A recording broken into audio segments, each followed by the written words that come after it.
The year was 1994, and somewhere the law was in Jay-Z's rearview mirror, but elsewhere, Squaresoft and Hironobu Sakaguchi were enjoying Final Fantasy VI's massive commercial success in Japan, reporting that consumers in their home country had purchased an astounding 2.55 million copies within a few short months after its initial release in April.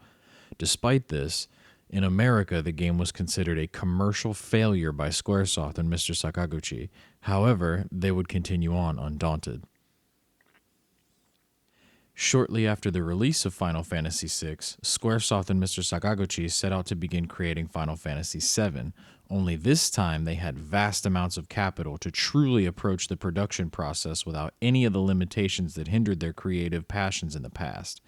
The company convened a group of 20 to 30 people who worked for a few months on the next installment that was to be released for the Super Famicom, which is the Japanese phrase for Super Nintendo Entertainment System. Meanwhile, in other offices under the Squaresoft banner, Tetsuya Takahashi was busy doing graphic design for the upcoming title Front Mission, in addition to being a graphic director for Akira Toriyama, Yuji Ori, and Hironobu Sakaguchi's ambitious project, Chrono Trigger.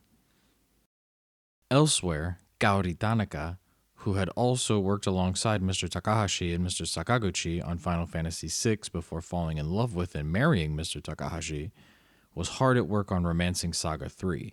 During this time, Ms. Tanaka, who is better known as Soria Saga, came up with an intriguing idea. In her own words to Fringe FAQ on March 5, 2005, quote, "Back in 1994, I wrote a story about a young soldier of fortune with multiple personalities." Now you may be thinking, wait just a minute, that's gotta be a reference to Final Fantasy VII's main protagonist, Cloud Strife. So did Soria Saga write the story for Final Fantasy VII? The official answer is no, as she is credited nowhere in the making of Final Fantasy VII, but her future husband, Tetsuya Takahashi, is credited as having worked on some of the early concept art for the game, so you may now, understandably, be wondering what gives. Did Mr. Sakaguchi steal her story and pass it off as his own? The answer, again, is no, thankfully.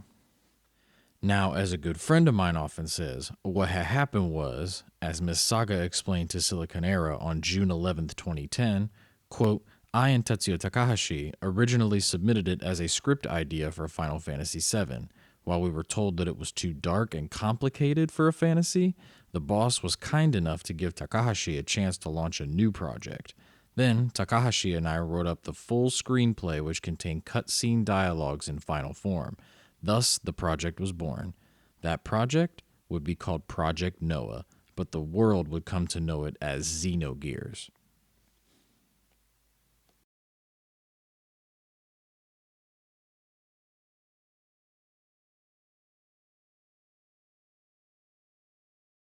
As the quick-witted may have already figured out, this means that Final Fantasy VII could have very well been Xenogears, and that there are actually some stunning conceptual similarities, which we will dig into in depth later on. For now, let us stay in 1994 and shift the focus back to Squaresoft, where the future was still obscured by circumstance. As Yoshinori Kitase explained to Polygon.com on January 9th, 2017, quote, "At that time, it wasn't clear yet whether Japanese RPGs were going to go 3D or not. Sakaguchi-san was especially fond of pixel art, and we debated a lot about whether we should remain in that 2D style. After we finished Final Fantasy VI, we began working on Final Fantasy VII as a 2D game for Super Famicom, brainstorming and holding initial planning meetings."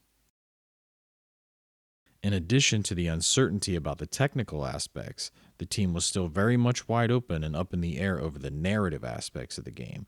As Tetsuya Nomura told Polygon.com on January 9th, 2017, quote, "At that early point, we were all still going back and forth about what the story should be. Nothing had been clearly decided on yet. In the first plot treatment that Sakaguchi-san wrote, it took place in New York. There was an organization there that was trying to destroy the Mako reactors, and a character named Detective Joe was investigating them.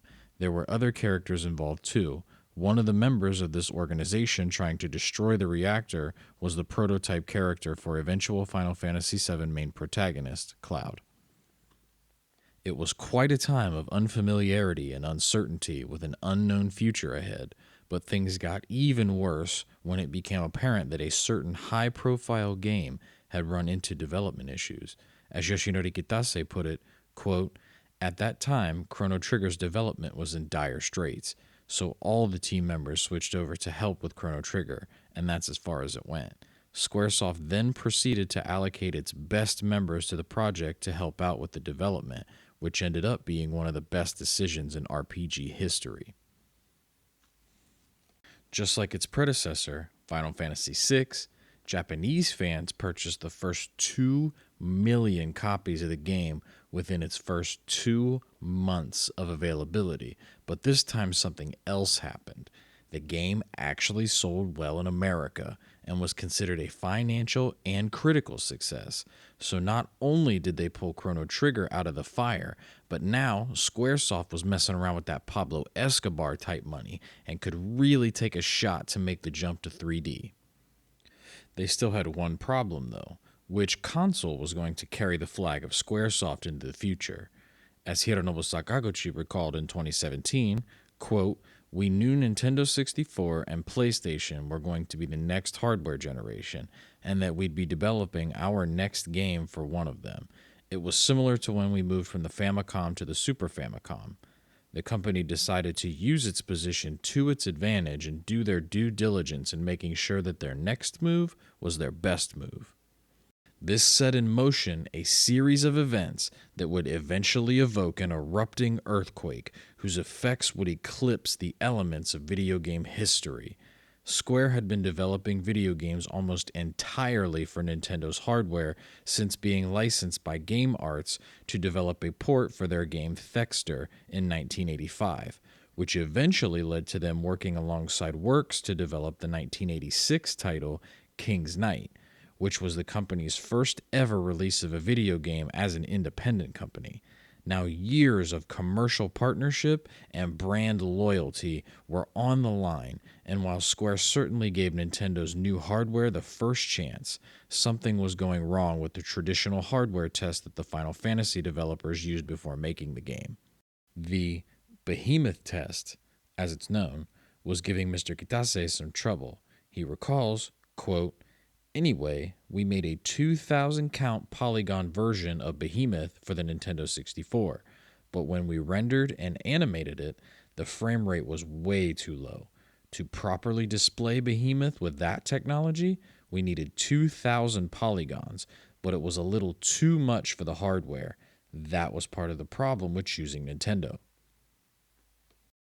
Shinichiro Kajitani, who was Square USA's vice president at the time, adds, quote, "At that time, Square was really close to Nintendo.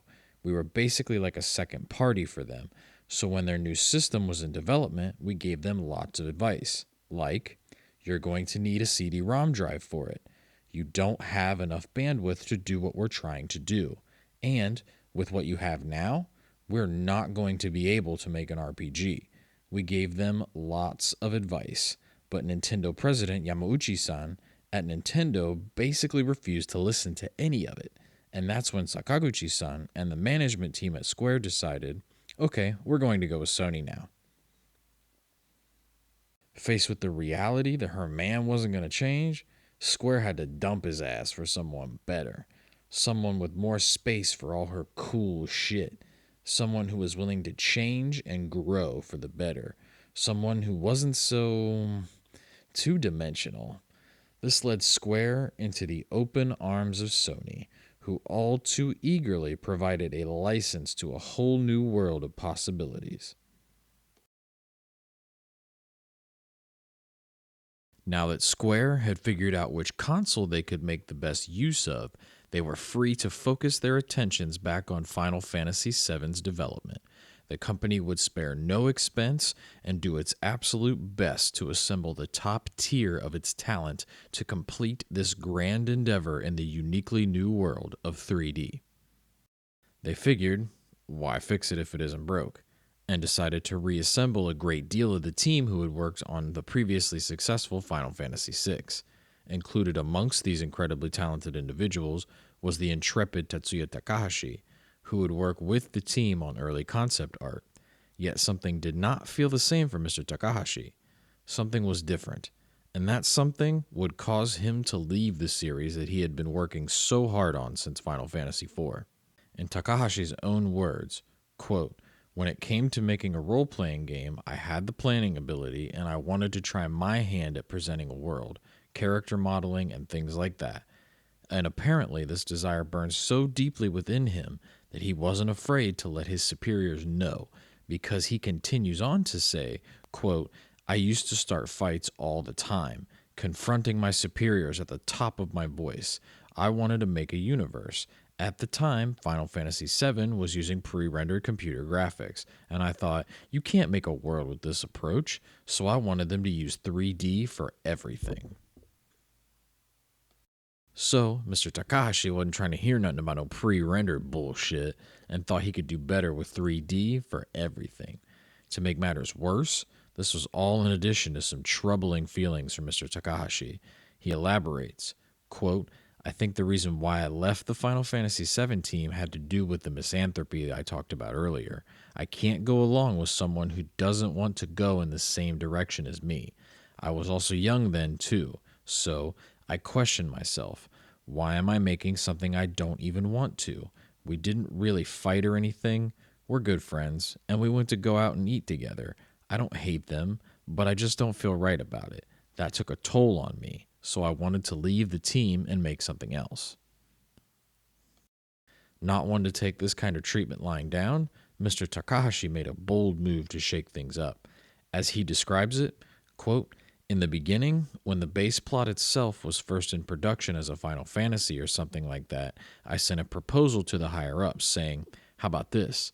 Now here we have a clearly disillusioned, disgruntled, and disruptive employee who is outwardly starting fights and even perhaps suggesting with his behavior that he has better ideas, even going so far as to submit those ideas to his superiors stating so. How did Square handle this troublesome scenario, involving one of its most capable and valuable employees on the development of such a crucial and well-funded project? Did they bitch slap him with reprimands and demotions? No, and in fact, as Mr. Takahashi continues, it was a much different outcome than one might expect. Quote, "Then they told me, well, if there's something you want to make, why don't you give it a try?" So that was how it all got started in the first place. Person starts a fight with their peers, not so secretly has misgivings about the project that they're working on, and goes over the heads of all the other team members with ideas, and it actually fucking works? Of course, we may never know exactly how it went down, but from what we're left to make of the quotes from the man himself, it's almost as if Takahashi straight up punked out anyone who forced him to go in a direction he didn't want to go, and then sent a letter to the boss that basically said, "Look at this much better idea, stupid. Why aren't you doing this?" And they were just like, "Shit, son, you right. Here's some money. Go make it happen, baby."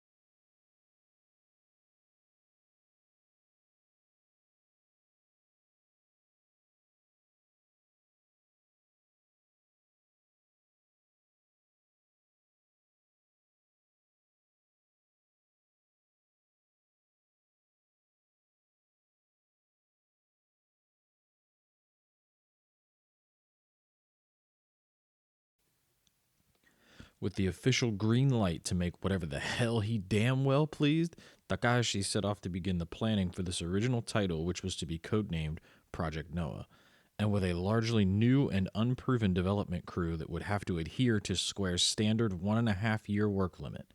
So while Takahashi certainly had his wish granted, it did not come without certain challenges that he would have to overcome as a director. Concurrent to all of this, something else was developing that added yet another layer of intricacy, As the planning process unfolded, the staff became aware that Takahashi was trying to tell a story that was both incredible and seemingly unending. Hiromichi Tanaka recalls, quote, "We had initially planned it as a one-disc game, but we ended up having 2 discs thanks to Takahashi-kun's ever-expanding world. Even with that, 2 discs didn't seem enough to him, and he wanted to separate it into a part 1 and a part 2. What they and the world would eventually find out was that the story was vast.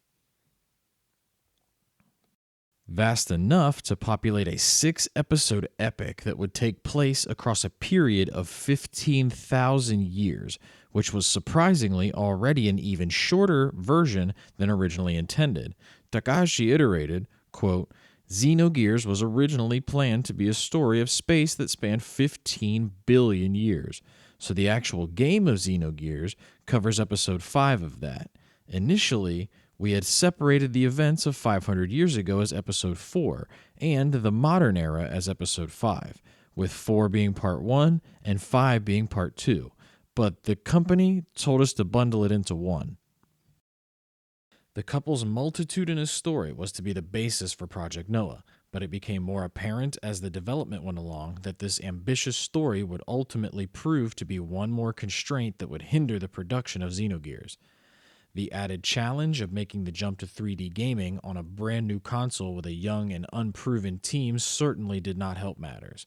At E3 2017, Takahashi told Kotaku.com's Jason Schreier, quote, "Xenogears as a project was staffed pretty much entirely out of new staff members and young staff members. So on top of developing the game, we had to nurture and teach and grow these younger employees. Things like 3D were extremely new, which led to some delays in the schedule." You might think that this would inspire the team to take a rather tame approach at how they were going to portray the game in this new 3D world, so as not to overwhelm these mostly new people working with mostly new technology, but you would be mostly wrong, because Takahashi wanted to go big and do something that none of these other fools had even thought of yet. He explains, "I felt that the company needed to develop knowledge on how to utilize 3D in a different way from that of Final Fantasy VII. I wanted to make levels entirely three-dimensional and allow the player to freely alter the angle they view the game world at. 90% of my team were actually new kids who didn't know the first thing about 3D.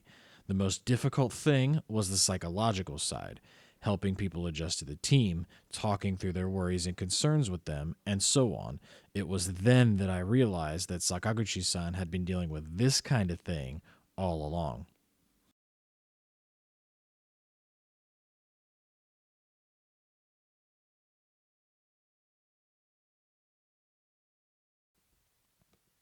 If we look to the staff's quotes at the time, the state of affairs were grueling, demanding, and ambitious. Yasuyuki One, the game's finishing director, said, quote, "God, that was hell. The current map this time has small, subtle traces where light might peek out at the cracks or be buried deep, and all of these textures were added in. All this had to be considered for the overall effect. Out of all the staff working on this, how many hundreds do you think worked on the map? Things like light and shading and the mixture of both. Ultimately, the image boards for the map, topography, placement of towns, all had to somehow come together. The hardest thing of all was this great endeavor. I can tell you, I'm not going to go through it again. Do you understand how unbelievably huge this world is? How we ever finished it is still a mystery to me." Presumably, this comment is in reference to Xenogears' vast JRPG world map, and it serves as a window into how the overall process was that detail-oriented and heavily demanding on the staff. Ko Arai, who was responsible for design finishing and map design, adds, quote, "Even though I didn't know if it would ever end, my work was drawing various things in maps, figuring out modeling textures, tying together characters and events, and slowly but surely the game began to come together. It was tough, and only a total nut would have gone through it. Something new sprang up from nothing. So this is how it's born, Even the main composer, Yasunori Mitsuda, went through health troubles during the development process. He recounts, quote, The developing took time as I predicted, and I had the most difficult time. I anticipated it. Of course, because I was trying to do beyond what I had done, I often thought, I can't do this anymore, followed by no, I can do this, I must, and advanced little by little every day. The sound team supported me a lot. Adding all of that to the fact that most of the money at Square's disposal was going towards Final Fantasy VII, and all of a sudden, Takahashi's chance was facing a mountain of adversity. Destiny finally caught up with Takahashi and his team when 1997 rolled around and their game was not finished. As Takahashi recalls, quote, "It was like punching my way through. I think I felt a sense of, I will never give up at the time. During that time at Squaresoft, there was a 1.5 year cap on development. We begged them to extend it to 2 years for Xenogears. Even with the extension, we weren't going to meet the deadline, and I was told to just cut it off somewhere." This proposed point of puncture was at the very end of Disc 1. According to Takahashi's 2017 interview with Kotaku at E3, quote, "It was a rough way to end it, and I felt like if we do that, then the players will not be satisfied. So we had a proposal. I proposed that if we do Disc 2 in this way that it turned out to be, we can finish the game with the current number of staff and the current time allotted for the schedule and the remaining budget we have. I do think my decision was the right one to make, because if we had just ended it at Disc 1, then it would have been bad." With a presumably heavy heart over having to consolidate the entirety into a single game, Takahashi and the staff finished the game in a way that left even them feeling incomplete, which is a theme we will be revisiting later on. Takahashi credits Mitsuda's incredible score with being a big factor in the finished product, saying in the original soundtrack's liner notes that, quote, "I also realized that I was being supported by many other people. Of course, there were some times when I was betrayed by someone. I could feel other people's feelings as we were desperate in the last moments. Still, I could not have come here without the help of all the people who tried to support me. Yasunori is one of the few people who heavily supported me in Xenogears. Without his music, the game would have been a lot worse than our goal. My determination wouldn't have continued either. This soundtrack holds everything that enhanced me and this project." High praise from such a painfully honest person, and much deserved because the music is great.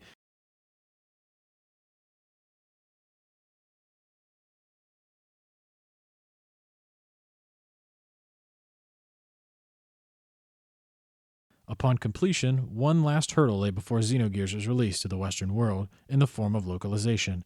Richard Honeywood reconstructed the situation on 8 for Play's podcast, One Up, in 2001.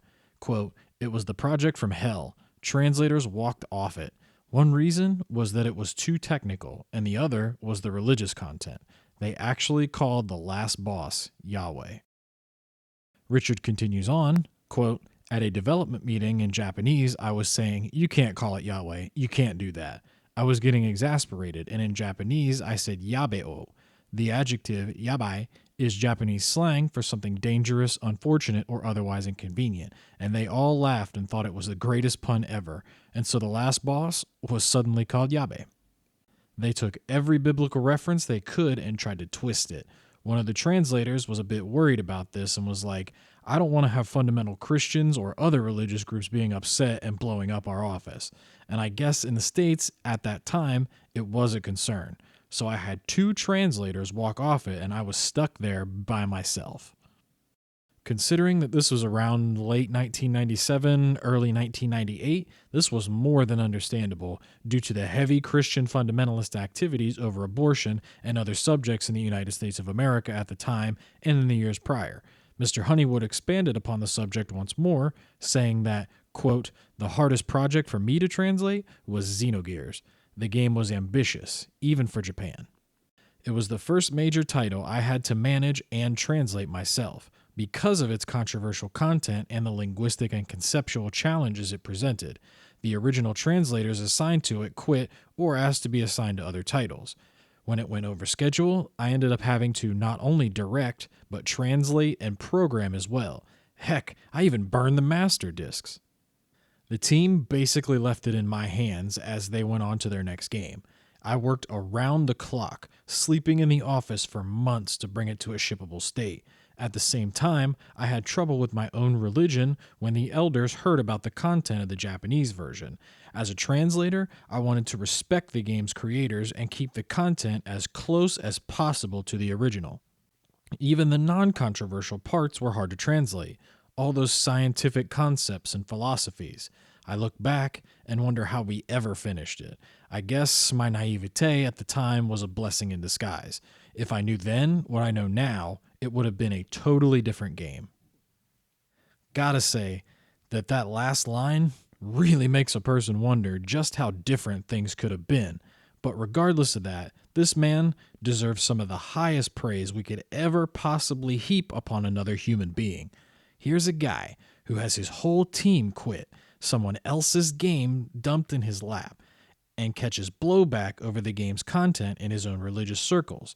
And yet this person made the right decision to persevere and stay true to the content before him, despite everything else in his world telling him to do otherwise.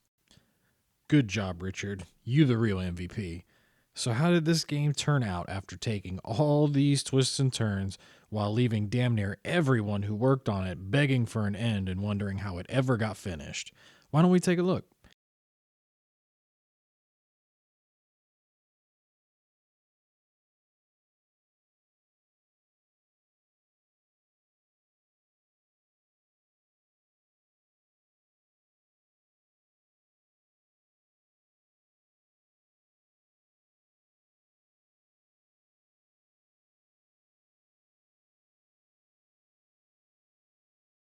Back in 1998, this game's cutscenes looked better than Charlize Theron, Scarlett Johansson, and Karen Gillan making out on a pile of money.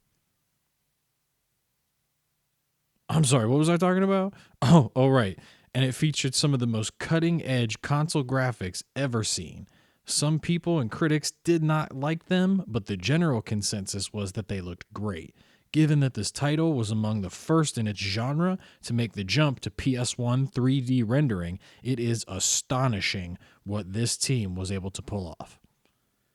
The decision to go with the love it or hate it 2.5D visual format ended up being almost like a biological bridge species for RPGs to transition from the 2D days of overhead views and isometric angles into the 3D world of full. Takahashi was not entirely vindicated just yet, though, because the marvelous work that he and Soria had created faced one more variable that came from yet another intellectual property in Takahashi's past.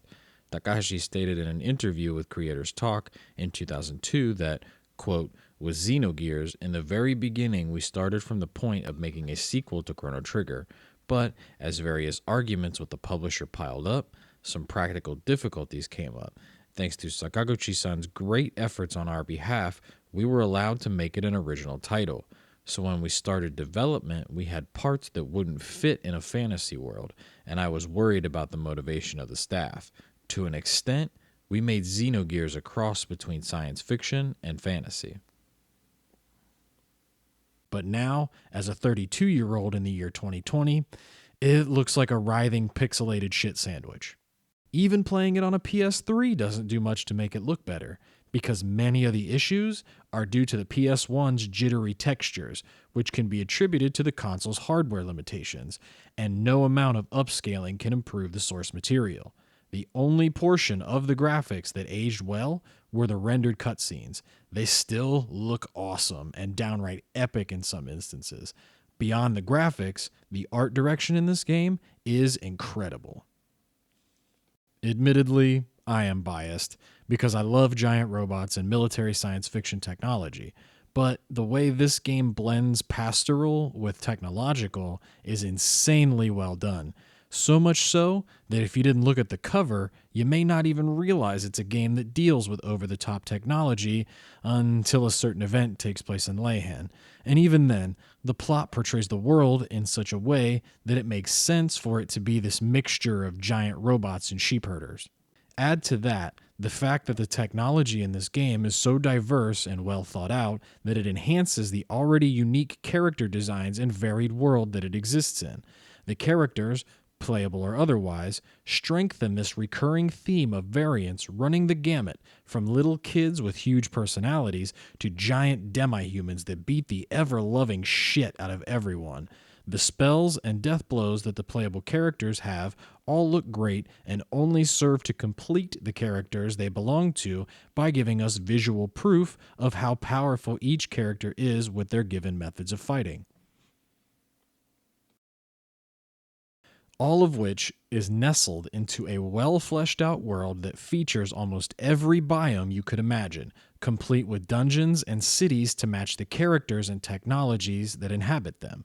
Xenogears is easily one of the very few that got everything right in the optical department without going way overboard into the visual tropes that permeate Japanese visual artistry, while still staying true to the style that was, by this time in 1998, expected of JRPGs.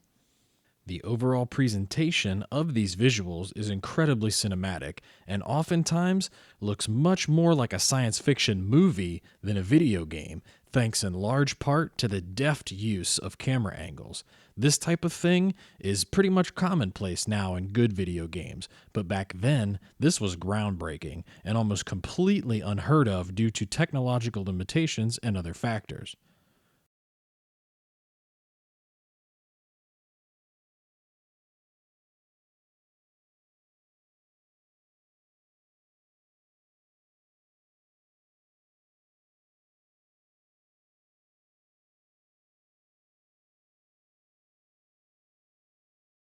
Xenogears holds some rather interesting controls for the time.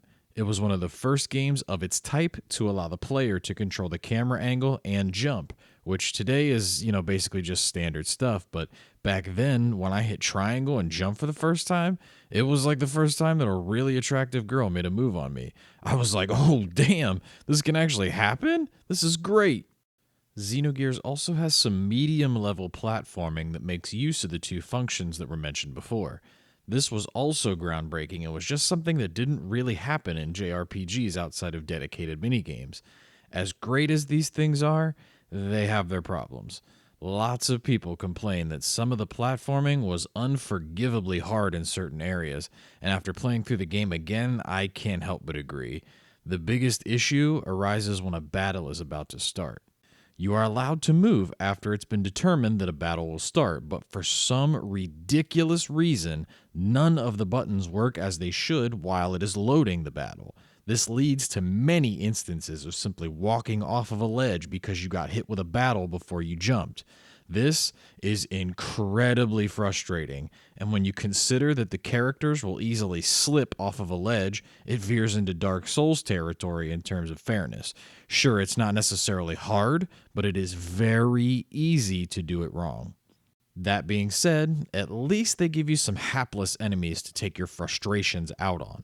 That leads us to the battle system, which is a lot of fun and unique for its time because it plays more like a fighting game that uses sequential button pressing within the frame of a traditional ATB battle system. It's sort of a mixture of Tales of Destiny and Final Fantasy VI with its own twist. It features death blows and the traditional spell-like commands which consume EP as opposed to the traditional MP. Only each character, except for a few, has a different name for their method of using the spells, which again cements the perception of having each character seem more unique in their own way of fighting. There is one issue with the death blows, and that is that they are not explained very well in terms of how to acquire new ones.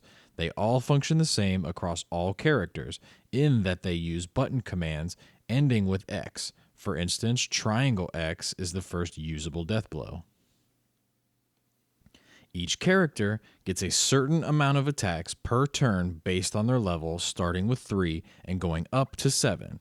Each button uses a different amount of attacks, triangle using 1, square using 2, and X using 3, all of which is laid out clearly. But what they don't tell you is that each character has 4 animations for triangle attacks and 2 animations for square attacks, and that using those animations in specific sequences is how you build up experience to gain new death blows.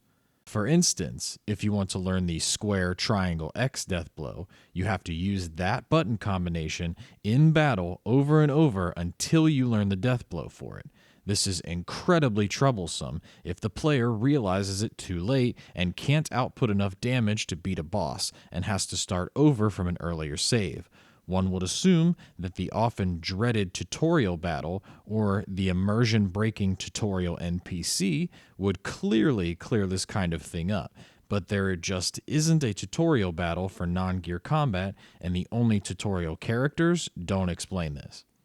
While the absence of these things aren't necessarily bad, it was a huge oversight to not explain the death blows better, because it is potentially game breaking. There is one more type of combat, and that is gear combat, which makes use of the giant mechs in the game. It functions a little differently and is much more strategic than person combat, making use of the same button concepts as before, but instead of having a fixed amount of attacks per turn, the player gets one attack per turn that depletes the gear's fuel reservoir with each button attack using a predetermined amount of fuel. The player can build up attack levels and unleash 2-button death blows in gear combat, but only if that character has learned the corresponding death blow in person combat. The player can also use charge to restore fuel and the same spells they could use in person combat, as well as special options, which are unique features that some gears possess, which, again, fits in with the theme of using the fighting abilities to flesh out character depth.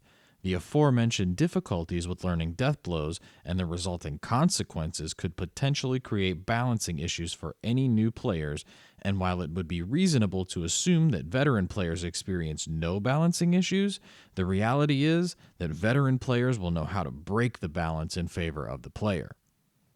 Early on in the game, there is an item the player can buy that is called an ether doubler, and while this item is incredibly expensive at the time, the money to buy one can be farmed up rather easily with some time invested. And now you may be thinking, come on man, one item breaks the game, and yes it does. This item doubles the effect of all ether attacks at the cost of doubling their EP cost, and on its face that doesn't seem all that game breaking, but if you give Ellie one of these items and use her gear's special option, Air Rods, this will make almost every gear fight she is available for laughably easy. And since this consumes fuel instead of EP, the attack is doubled without doubling the cost. Anyone who has done this will back me up on how easy the game becomes once this setup is in place, and, like it or not, that is a balancing issue if the player knows to buy them early on, because after a certain plot point, they become unavailable for purchase. Beyond that, a lot of people complain that the game's balance is already weighted in favor of the player, and that very few fights are actually hard beyond a few specific fights. This is entirely true if you are a veteran of JRPGs and are highly familiar with ATB-style battle systems. There are some enemies that require much thought, but after figuring out the trick to beating them, the balance is once again heavily in favor of the player, and it presents an issue for those who expect an increasing difficulty curve in their games. Moving on from the combat system, we come to the minigames, which by this time were an absolute staple in JRPGs. Xenogears could be considered lacking in the minigames section when compared to other titles in its era, and it's reasonable to assume that the development process is mostly to blame for this. With that said, almost every city the player can visit features a minigame, and almost all of the JRPG favorites are represented. In the interest of avoiding spoilers, we won't be talking about where these games take place, so instead we will just list them. Xenogears features rock, paper, scissors, hide and seek, gear battling, which is essentially a fighting game, the Men of the Sea card game, which is the card game known as Speed, and a rather unique scavenger hunt that makes use of fishing. Finally, we come to the last portion of this section, glitches and errors. As with any other game, this game has glitches. Thankfully, there aren't a lot of them, and depending upon how you choose to play Xenogears, you may never encounter one. Let's start with the one that most everyone will encounter. When learning the triangle square triangle X or square triangle triangle X death blows, a glitch can occur, which causes progress to stop at a certain point no matter how many times the combination is used. Luckily, it isn't game breaking and can be remedied by using the combination X triangle triangle square until the death blows are learned. One other glitch that many have run into involves a certain high profile boss near the end of the game. This boss will use a certain attack and the game will freeze. From personal experience and research, it appears that this glitch mainly arises from playing the PS1 disc on a PS2 with the disc speed and texture smoothing options being changed from their normal settings. This one could be considered game breaking if you are playing the game on something other than a PS1. However, when creating this, I played my physical copy in both a PS2 and PS3 and was only able to replicate the glitch consistently on a PS2. The PlayStation Store version of this game also seems to be free of this glitch, but I still experience the death blow glitch when playing this version. Beyond that, there aren't many more glitches aside from graphical ones involving the character models traversing areas and certain exploits that can arise from manipulating a PS2 a certain way to roll back Nissan's item shop list to get ether doublers after the cutoff point. Research also indicates that if you play the physical copy in anything other than a PS1, you face potential glitches due to the backwards compatibility of the next two systems not really being a perfect process. All told, for the amount of development headaches that this team faced, it's rather impressive that there are so few glitches on the system it was produced for, and that only one of them is potentially a game breaker in a specific situation. To wrap up this section, we will discuss one of the most notorious issues that this game faces, and that is its incredibly slow text speed, coupled with the lack of an option to increase that text speed. The slow text speed is kind of a given in most RPGs of this era, and before, but the option to increase text speed was something that by this time was standard in almost every RPG. This was most likely something that ended up getting left on the cutting room floor in favor of completing the game on time, much to the chagrin of many impatient RPG fans. Those of you who could not get over this might find some solace in the fact that people have created a GameShark code that drastically increases the text speed.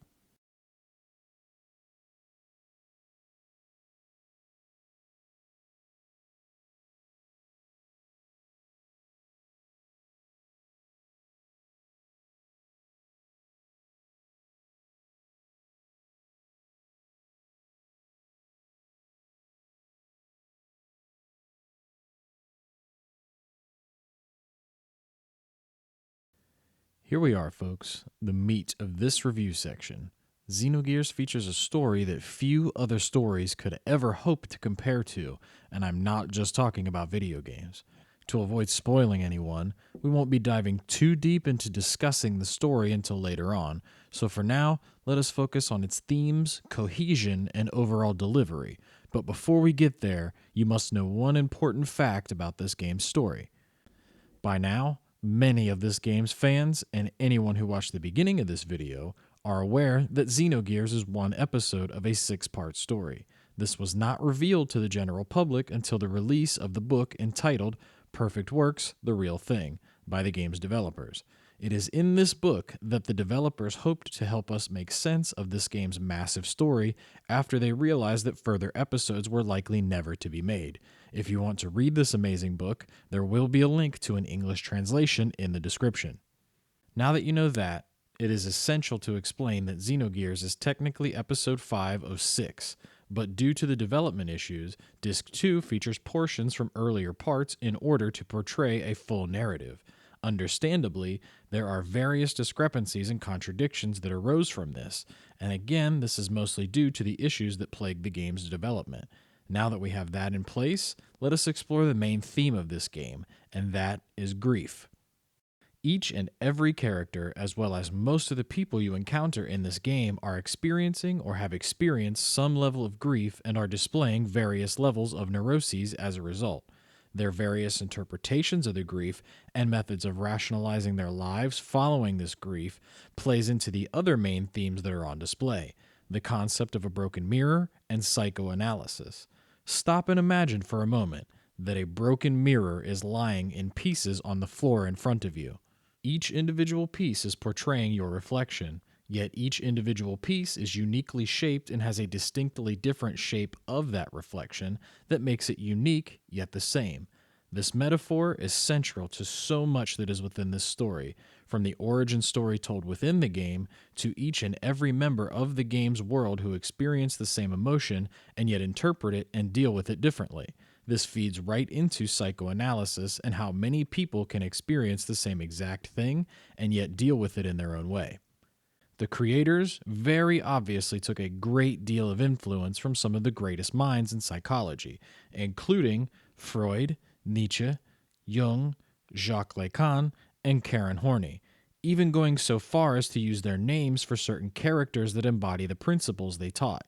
They also borrowed heavily from various works of science fiction, including Arthur C. Clarke's 2001 series and Childhood's End, Stanislaw Lem's Solaris, and Harry Harrison's Make Room, Make Room, in addition to drawing inspiration from classic giant robot animes such as Brave Rydeen, Armored Trooper Votoms, and Mobile Suit Gundam, to name just a few.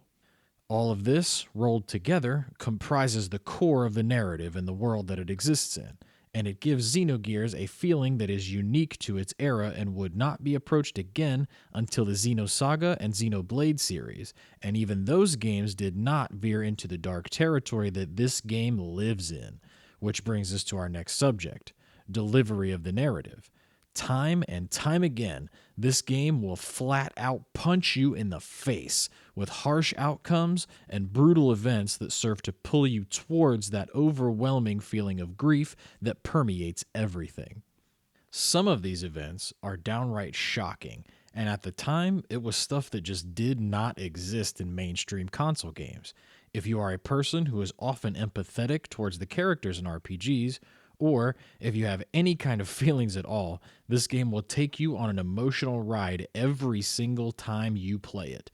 From the beautiful love story that involves the main character and the tragedy that constantly surrounds him and his world, down to the most inconsequential NPCs who express their feelings, this game is absolutely brimming with emotional depth around every little corner that is enhanced greatly by being delivered in a way that is so brutal at times that it begs the player to feel for and care about almost every single denizen of its world.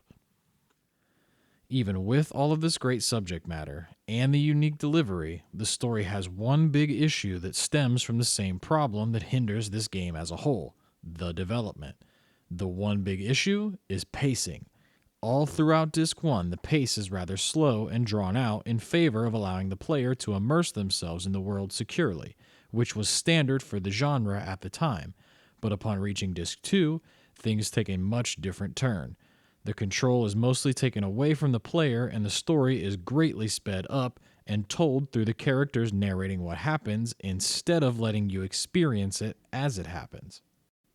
Eventually, control is given back, and you are allowed once more to play as you did on Disc 1, but this is quite literally at the end of the game, so the effect is not nearly as immersive as it was before.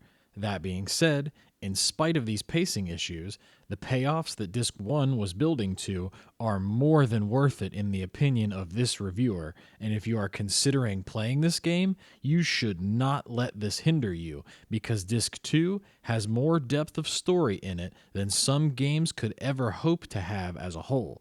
Later on, we will dig into some of this in greater depth because there is much more to discuss.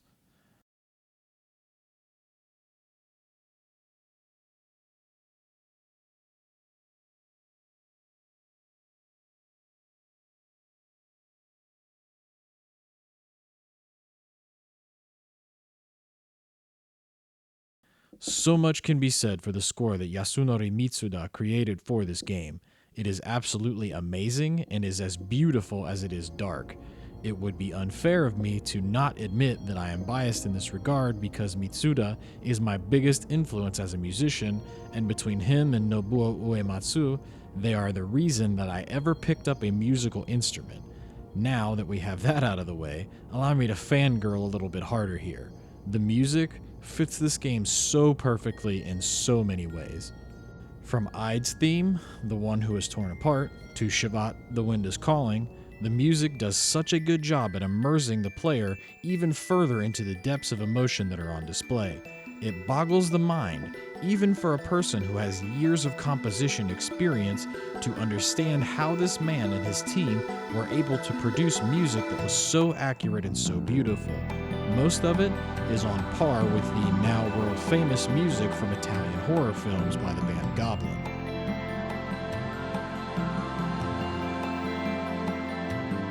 In addition to the music, the sound effects are very satisfying and fit perfectly with the themes and world.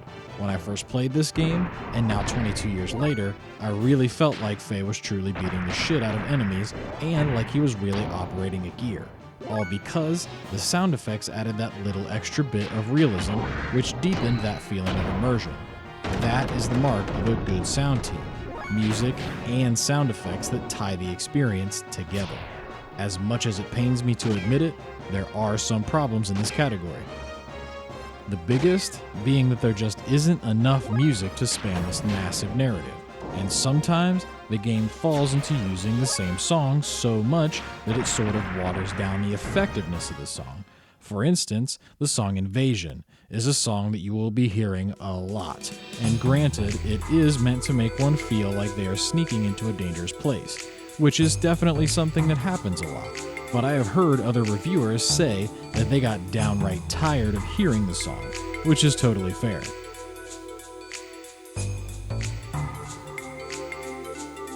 Personally, I love that song, and never once felt like it was overused, but once again, I am biased. Even with this, I believe it's unfair to hold it against this game because let us remember that Mitsuda was once again plagued by health issues, as he was in the past with Chrono Trigger, and that this game did not have the financial backing that its sister game Final Fantasy VII did. One more thing to mention is that this game has voice acting, which was fairly uncommon for the time, but still sort of in its infancy as a concept for video games. As a result, this game suffers from terrible lip syncing. And by terrible, I mean they didn't do anything other than place the English audio over the anime cutscenes, so it looks like a terribly dubbed old movie where the actor says hello, but his mouth moves for a solid 4 seconds.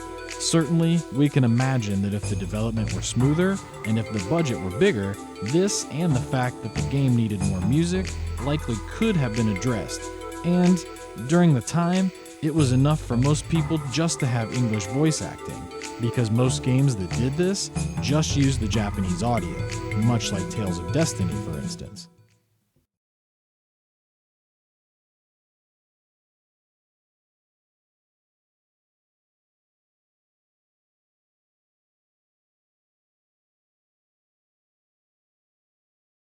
Welcome to the final section of this review portion. If you are unfamiliar with the word Gestalt, it means an organized whole that is perceived as more than the sum of its parts, and in this section, we will be looking at the Gestalt of Xenogears. First off, let's start with looking into the overall direction of the game, which was helmed by the aforementioned Tetsuya Takahashi. For his first shot at directing, Mr. Takahashi did a fantastic job with this game, but it should be quite obvious by now that there were some colossal mistakes that were made on his behalf. The biggest mistake was letting his ambition get the best of him and wanting it to be absolutely perfect, as evidenced by the quotes from his staff about how he would continue to add things and bog down the development process. While you must applaud him for staying true to his feelings and making sure that his product was great, it ultimately ended up ensuring that the game would be incomplete. This was made even worse when you add in the fact that he was using mostly new employees who had to learn as they were creating. It stands to reason that if Takahashi was more experienced and had a more capable team, the game would have been even better than it already is. That being said, I think it's unfair to place all the blame on Mr. Takahashi, because despite the immense challenges that were placed before him, he still delivered a masterpiece, even if it was an incomplete one. With that behind us, let's move on to the critical reception of the game. Every single gaming magazine of importance rated this game highly and praised it for its story, graphics, and gameplay.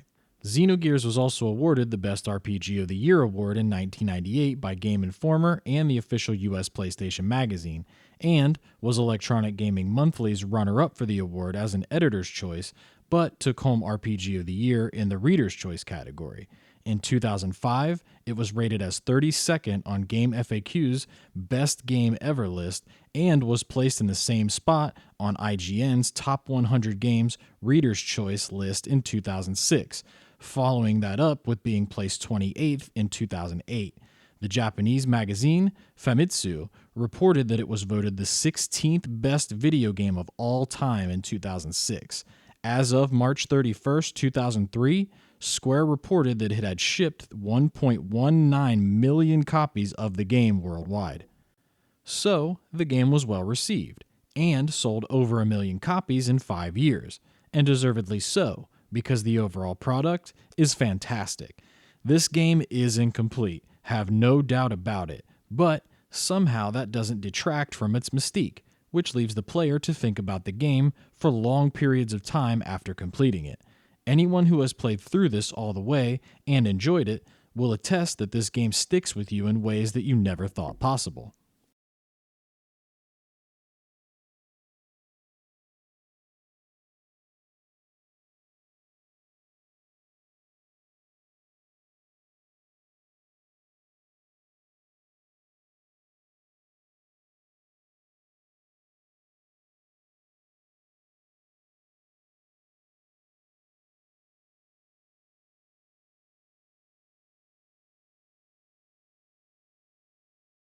Before we get started with the final section of this video, please allow me to thank you for sticking with me so far. One other thing that must be said is that if you consider yourself a fan of JRPGs and have not played this game, you are doing yourself a disservice, and you should go snag a copy of this masterpiece immediately. As of this video, it is still currently available for purchase on the PlayStation Store for PlayStation 3. Otherwise, you're going to have to track down a physical copy at your local game store or on the internet. Now, let's settle in and begin dissecting some of the finer points of this game. Warning: to anyone who has not played this game, there will be massive spoilers ahead. So if you want to play this game and don't want to be spoiled, do not watch any more of this video and go get your playthrough started. You have been warned.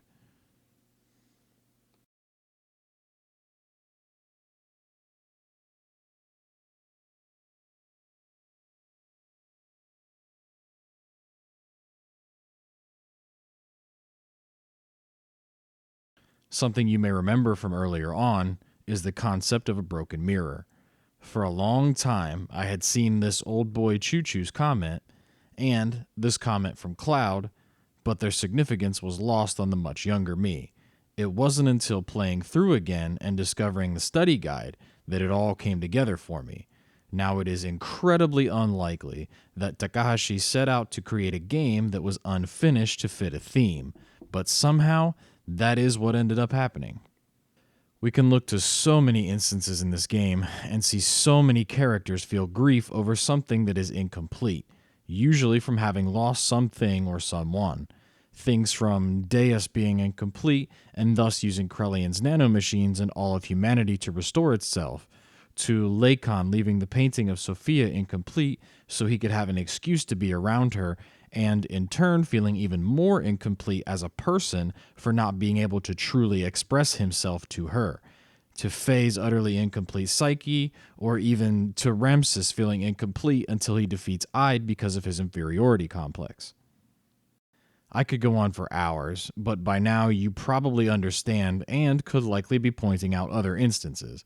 It's very strange that this game revolves around this theme so heavily, and that it ended up embodying it by being left unfinished.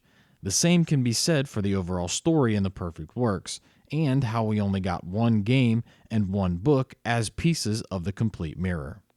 This entire video also fits in with that concept, as here you are being shown my personal reconstruction of the mirror, yet it is incomplete because we will likely never have all the pieces, and you better believe I feel some grief over that. At any rate, the concept is truly profound and is something that could be applied to so many things in life, not just this video game and its story.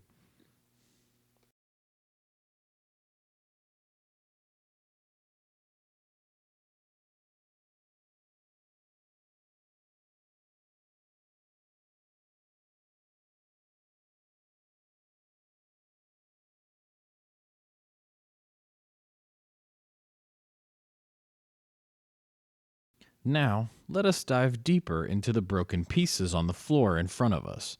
Only this time, let's talk about what we don't see, starting with addressing Disc 2.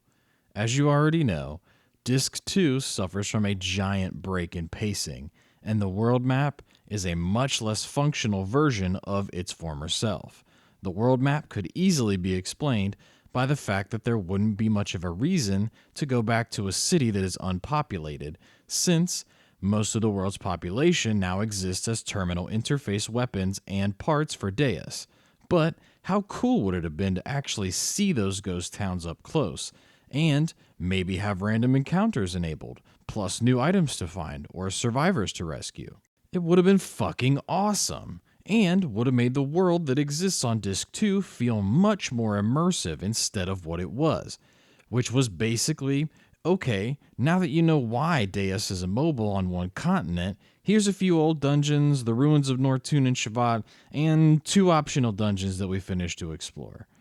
Now, I personally believe that they wanted to do something like what I described, since you can fight angels randomly on the world map at this point, but obviously, due to the aforementioned issues with development, it just wasn't possible. Even with that, the Disc 2 world map still feels empty and unpopulated as a result of not being able to enter the towns, and to me, that helps drive home the feeling that the world was very different from the last time that I had traversed it, and that no one was around. So while it could have been better, what we got was still appropriate enough. Now, as for the rapid increase to the pacing, this can and definitely will be immersion breaking to a lot of people, and it highlights how rushed things were after Takahashi realized that this game wasn't going to be finished on time. It was a very strange choice to switch it up in this way, and if you remember earlier, I mentioned that Square wanted Takahashi to cut it off, with the proposed cutoff point being after the gang escapes Solaris. So let us revisit Takahashi's words from before. Quote, "It was a rough way to end it, and I felt like if we do that, then the players will not be satisfied. So we had a proposal. I proposed that if we do Disc 2 in this way that it turned out to be, we can finish the game with the current number of staff and the current time allotted for the schedule and the remaining budget we have. I do think my decision was the right one to make, because if we had just ended it at Disc 1, it would have been bad."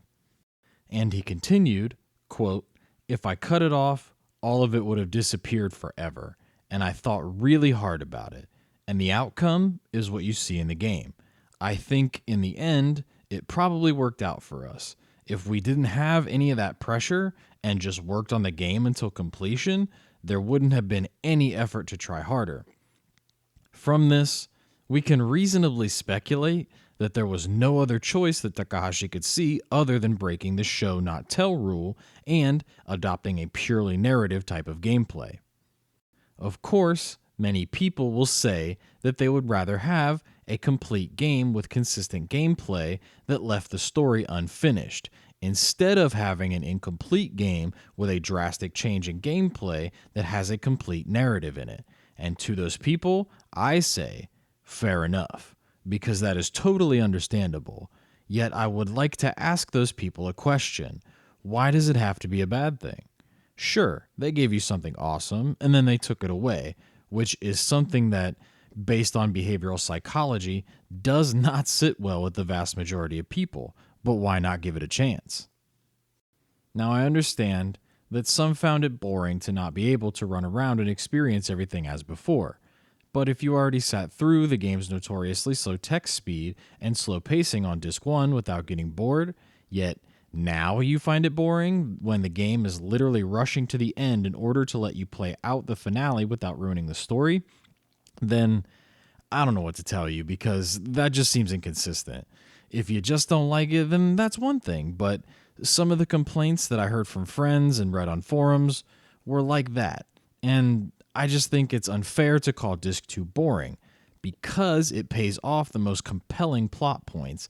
And really, the beginning with Faye and Ellie recovering their memories, only to realize they have always loved each other across the ages, is just beautiful. A lot of those same people said they loved the game up until Disc 2, and that they think the game could have been so much better. And I absolutely agree. But the reality is, Takahashi did the best with what he had, and in my opinion, this game is a masterpiece because of Disc 2, and I'll explain why. Have you ever watched a movie that started off slow but picked up heavily near the end as it built to an action-packed conclusion? Did you like it? If you answered yes to both, then you probably had no problems with Disc 2. If you answered yes to both, but didn't like Disc 2, then I have one more question. Why can't Xenogears do what that movie that you like did? Because that's exactly what happened. The game is already presented more like a movie with its use of camera angles and rendered cutscenes, and the in-game events that happen. So why not have a pace change that builds toward the end? Now, if you want to say that it comes out of nowhere, then that's a fair critique, because most movies usually build that sort of thing up gradually, and it does sort of come off as unexpected given the pacing of the whole game to that point. But one could easily argue that the end of the Solaris scenario could be seen as a vast increase in pace with all that happened in that short period of time. With the gang escaping, Ellie's parents dying, the reveal that Miang and Graf are working together, the party being defeated, Ide awakening and destroying the absolute fuck out of Solaris, Kitan recalling the chilling conversation with Ide becoming overcome by Ellie's love, Kitan revealing that Faye is in fact Ide and has been responsible for so much destruction, the gang deciding to freeze Faye and Carbonite, Ellie breaking him out and escaping with him, and finally culminating with Carr blowing both of them out of the fucking sky, only to watch both of them barely survive as they crawled out of the wreckage with Graf watching. Is this not a giant leap in pacing given how dead-ass slow it was before? Was this not built up to during the Solaris scenario, with all of those rooms containing plot points that revealed just how messed up Solaris was and how far they were going to execute their devious scientific plots? I will argue until the end of time that this is the most pivotal point in the plot, and not only because of what happens, but because of how fast you are bombarded with the brutality of how everything plays out. From there, Disc 2 picks up right afterward in Tora's man cave, and then you're off to get through what probably would have been another 20 plus hours of story that plays out in about 7 hours before waking up in the now immobile Shavat.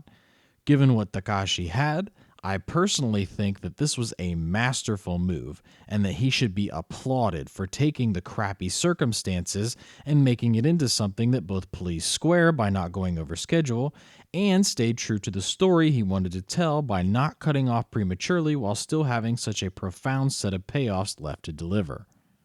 In fact, if he did cut it off there and made people wonder how things wrapped up, it would have been bad, just like Takashi said. Because imagine that movie you love so much just stopped all of a sudden about 30 minutes before the ending that wraps up its plot. You would be curious to know what happened, but you would understandably feel like you were cheated out of the ending in order to drive up interest for the next movie.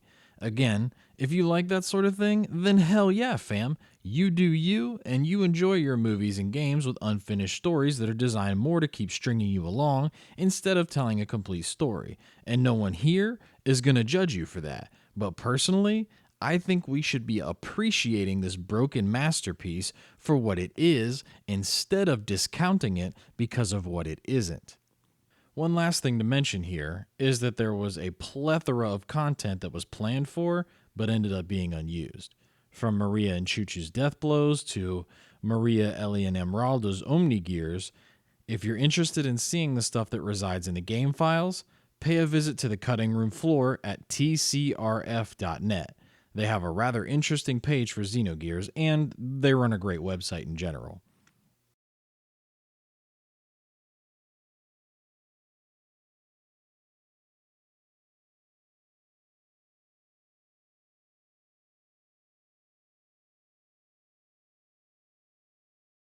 Many plots in RPGs use twists and doubt to keep you wondering, but not a single one of them that I have played does this better than Xenogears.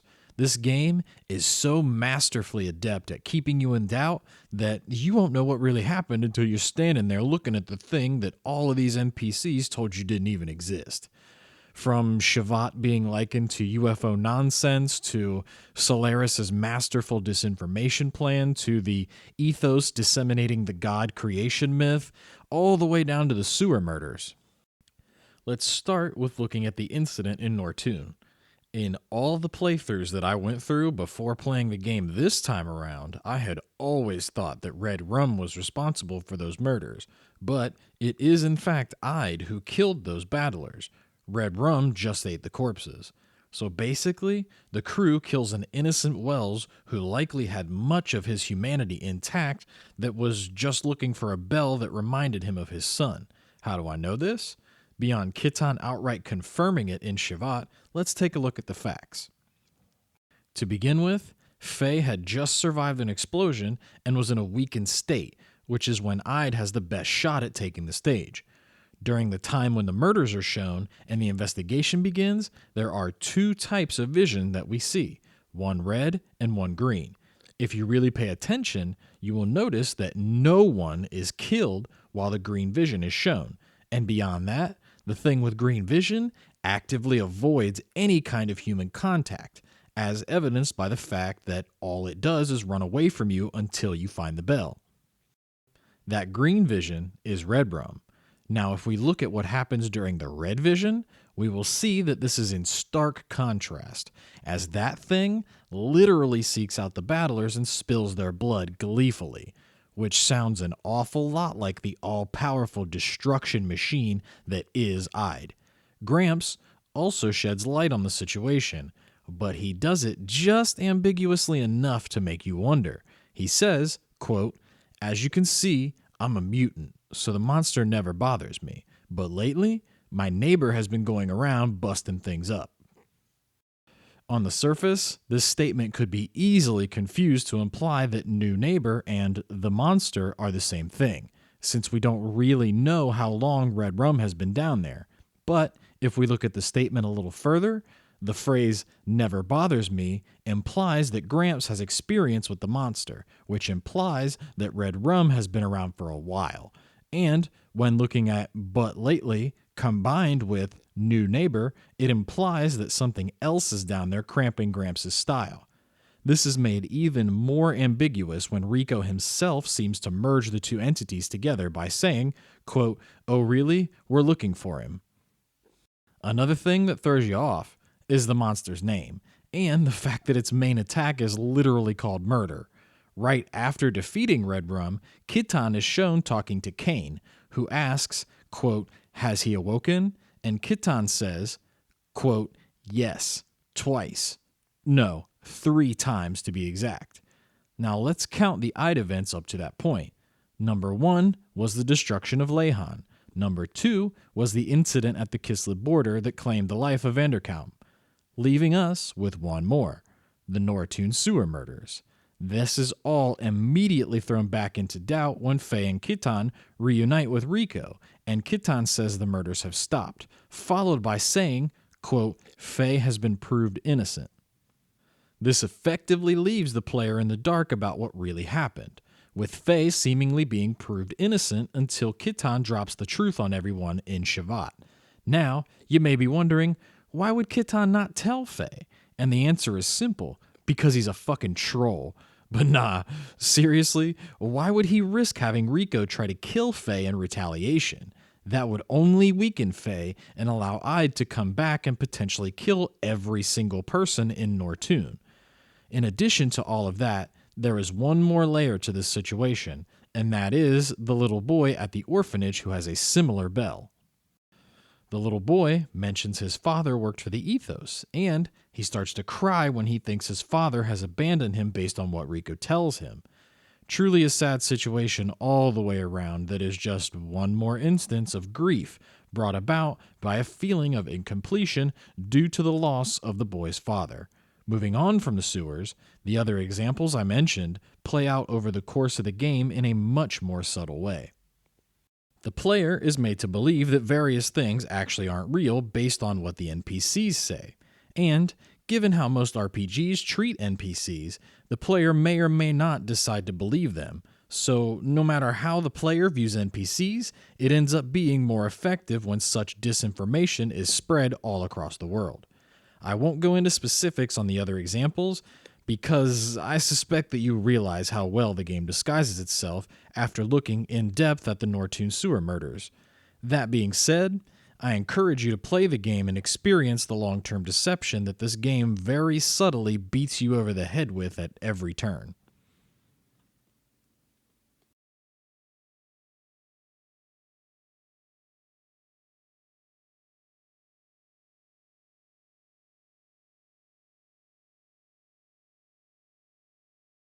This section will be dedicated to one of the major plot holes in the game. After Faye and Kitan are captured by Ava and placed aboard the Ava cargo ship, they have a conversation that touches on Graf and Faye's past.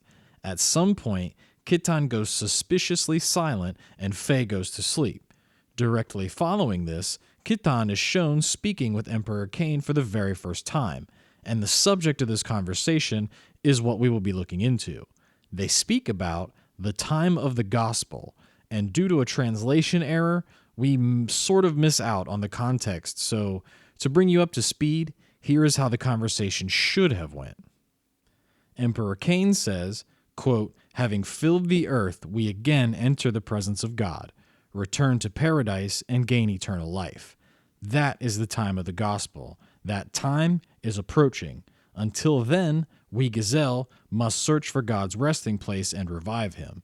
If this does not come true," Kitan responds by saying, "If this does not come true," and then the Emperor follows up with saying, "Then such has been our fate from our genesis." Later on, just before the end of Disc 1, when the Gazelle Ministry is talking about Kitan's betrayal, they say something that at first may not seem relevant to this, but it is. From the same translation as before, the Gazelle Ministry starts by saying, "Already we are out of time. The key. Use the key." And then Krelian pops in and says, "Naturally, you are a bit terrified, aren't you?" The Gazelle respond by saying, "Krelian, what is Cain's condition?"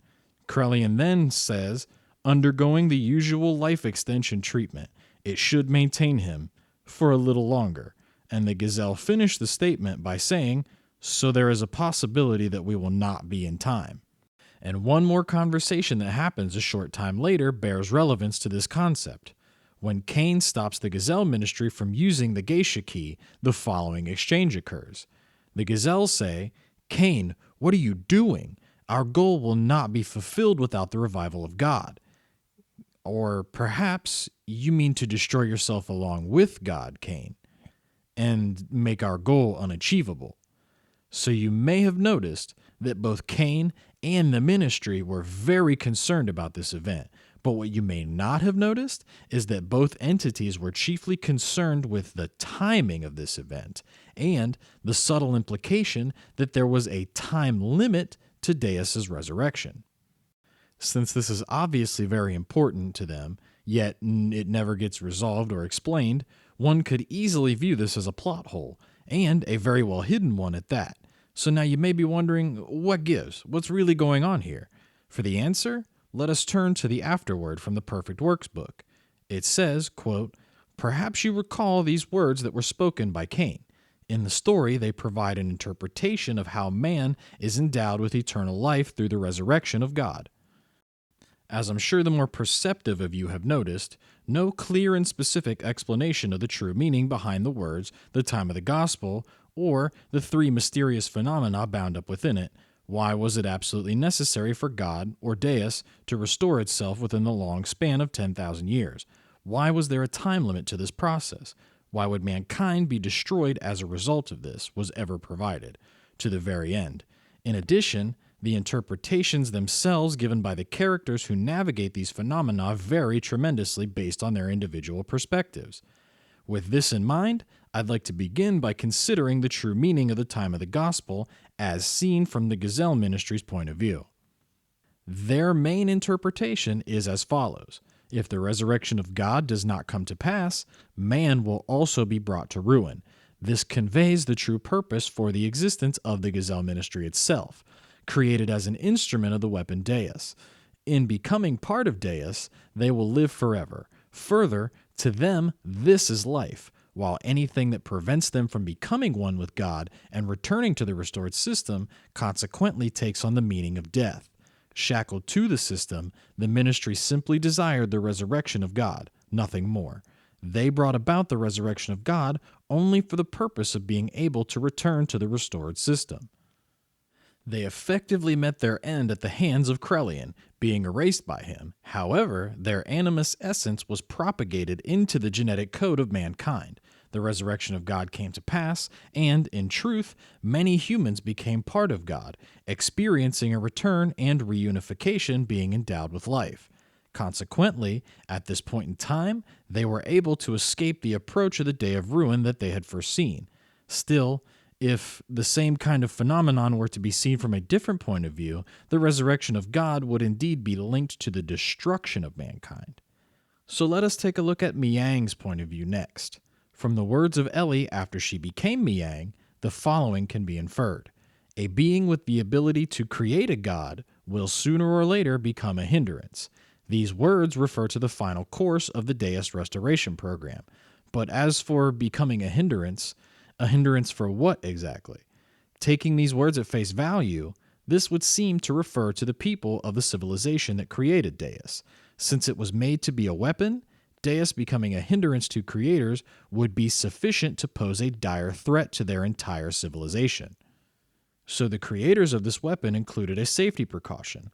The capabilities of this program can be easily surmised, and, in actual fact, Kitan also states this in the story.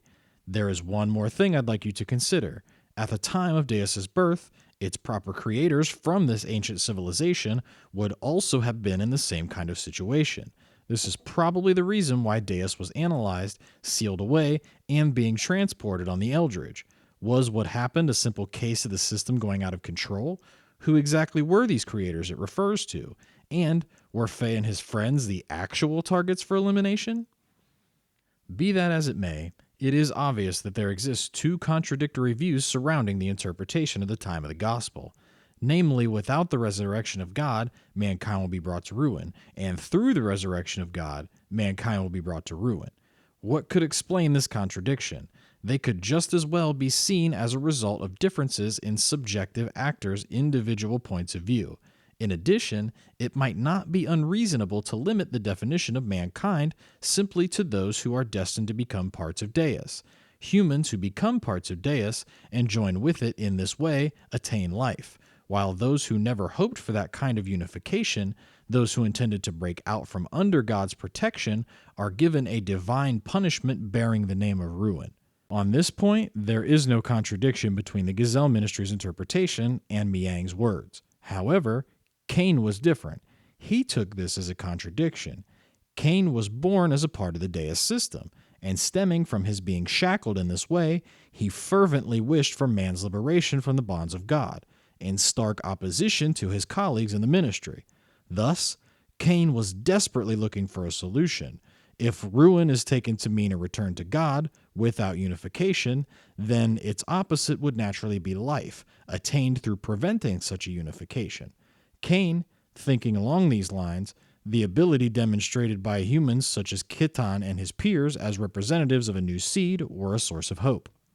As the resurrection of Deus drew closer, Cain knew there was a high probability their appearance was not due to chance. He entrusted them with everything. He decided that ruin would be a result of the curse of the system, a massacre committed by the weapon Deus, and he hoped for man to become humanity by growing out of their collective childhood and ridding themselves of the shackles of God. At this time, Cain was freed from the curse of the system. In Cain's view, the entity who was supposed to cut the chains of God and to become a new seed at the heart of humanity would be an Enerby, the coming God in the flesh. He believed that man would find salvation through this Enerby. And then, Deus was destroyed by Fe and his friends, deemed to be an Enerby, coming God in the flesh, by Cain.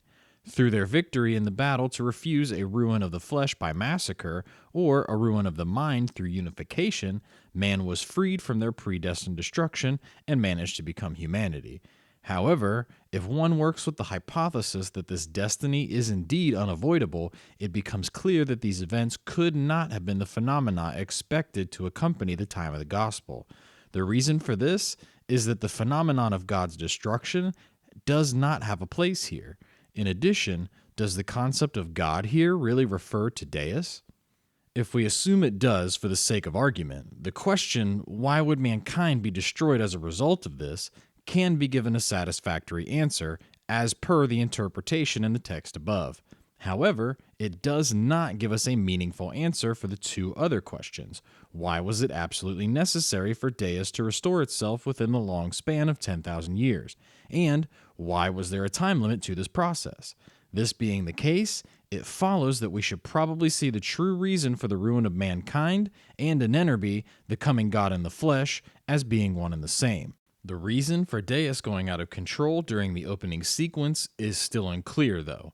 The true meaning of the time of the gospel, this enormous mystery enveloping the world of Xenogears, is still not resolved. Before we start pulling this apart, let's clarify something. An Enerby was mistranslated as a nonalby in the English version. So now that you know that, let's take a bite into this shit sandwich. There are many things here to interpret, so let's try to work out what Takahashi intended with dumping all of this on our lap. First off, it's odd that he left us hanging with no real explanation, considering his game and the perfect works generally do a damn good job of explaining themselves, so why wouldn't he explain it? The answer is pretty likely that he was still working out the details and likely had not spent much time imagining why Deus had to accomplish this goal, or that he was saving it for the sequel he had hoped to make. More on that in a minute. Now, let's take a look at what was stated. It's made abundantly clear that Deus had a hard time limit of 10,000 years to accomplish something that was very important. Important enough that all of humanity's existence was at stake if it failed, and important enough that it justified using the entire population of a planet to achieve. If we take the ministry's thought that all of humanity would come to ruin if this did not come to pass, in conjunction with what the perfect work says about Miang in the following passage, we can begin to see where things were heading. Quote, as the Great Mother, Miang obstructs the formation of a person's ego. A person who has been allowed to develop a conscious world begins to act according to his own wishes. This is nothing but a hindrance to Miang's goal of leading people to a perfectly complete body. Therefore, Miang became the Great Mother and eradicated any civilization too advanced, people with a sense of self. So why would Miang care at all if someone was selfish or not? Because they would be less inclined to seek a unification with God. Therefore, we can easily extrapolate that Deus saw civilizations that got too advanced as a threat to its ultimate goal, and even went so far as to destroy those civilizations in the past using Miang, much like it did with Zeboim when it was deemed that they were unfit for Deus. All of this heavily implies that Deus, Miang, and the Gazelle Ministry all viewed Deus's resurrection as the only thing that could ensure the continuation of humanity. Now you may be wondering, what were they so afraid of? What was going to happen if they didn't resurrect Deus in time, and why was it such a threat to the existence of humanity? The answer to that does not exist in the world of Xenogears, but those who have played Xenosaga probably already know the answer. The answer is the collapse phenomenon, which is brought about by consciousnesses of rejection. And in Xenosaga, the universe runs a real risk of collapsing as a result of this situation. So then, if we take this into account, we can reasonably speculate that this may very well have been what they were so afraid of, as Deus likely would have been the only entity who could have done something about such an event.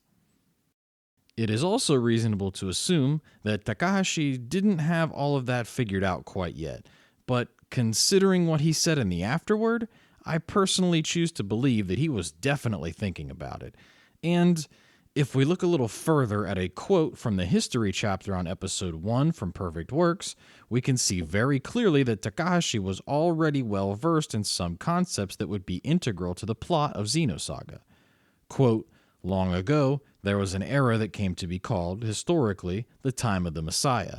With the words left behind by notorious prophets to end their groundless fears, humankind faced the next 1,000 years as the third millennium began.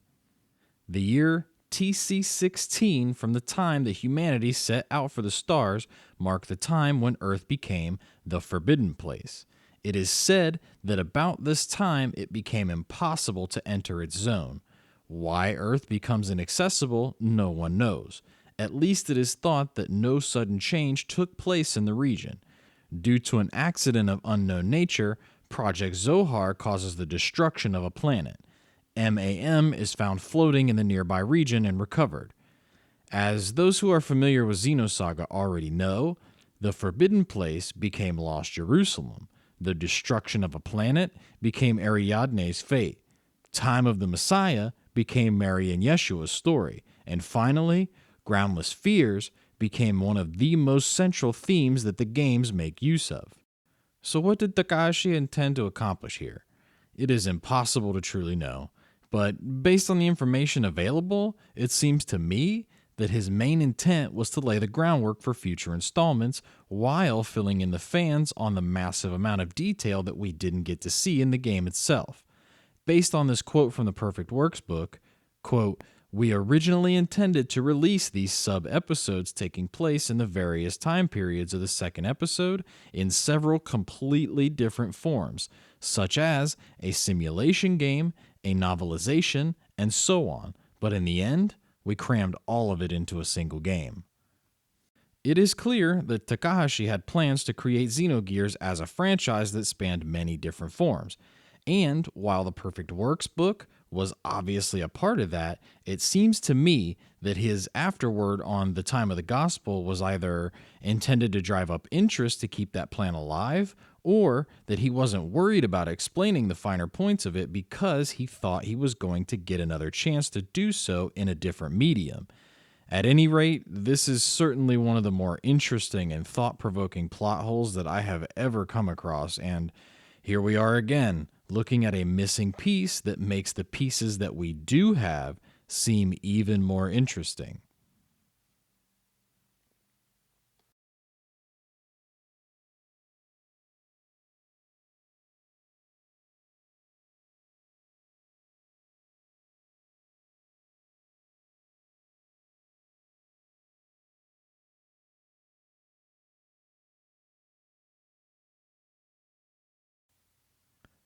Up next, we have one more plot hole that is just as well hidden as the first.